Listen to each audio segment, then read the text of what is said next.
Next time not to keep hide yourself. But jump. You must jump. Mais que s'est-il passé juste avant? Écoutez bien, ça se passe hors champ.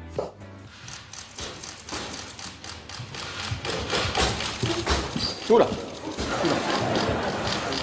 Oula, oui, la malédiction qui fait tout tomber a fait tomber la présidente. Hier, dans les couloirs de l'Assemblée nationale, l'homme que vous apercevez avec des lunettes à gauche, c'est Thomas Thévenoud, l'éphémère secrétaire d'État au commerce extérieur, qui avait oublié de payer ses impôts pendant 3 ans. Il est toujours député, il n'a pas encore osé siéger dans l'hémicycle. Il a fait cette simple visite entouré de chefs d'entreprise de son département de Saône-et-Loire. Il y aura un père.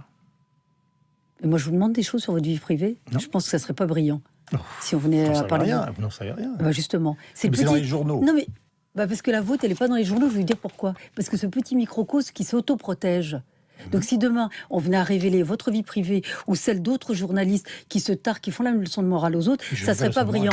Image d'un père modèle qui vole aujourd'hui en éclats. Sa femme, Faye Grant, a enregistré un document audio diffusé sur le site TMZ dans lequel Stephen Collins lui aurait avoué avoir abusé de 3 petites filles.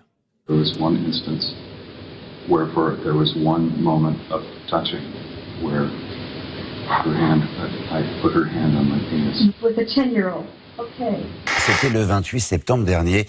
Un pan entier de mur s'écroule sur des véhicules qui circulent sous un tunnel de l'autoroute A4 au niveau de Champigny-sur-Marne. Heureusement, l'accident n'a fait aucune victime. Les murs du tunnel, refaits il y a 2 ans, présentaient des malfaçons. La direction régionale des routes d'Île-de-France surveillait l'évolution de ces murs, mais n'avait pas mesuré l'urgence de la situation.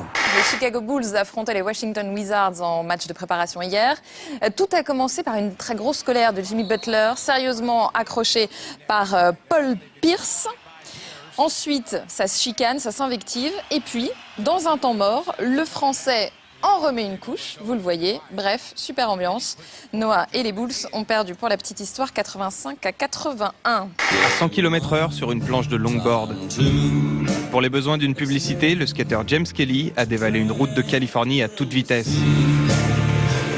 Même pour un pro de la discipline, le risque de chute est très important. La preuve. Heureusement, il portait des protections et n'a été que légèrement blessé. Un exemple à ne surtout pas suivre.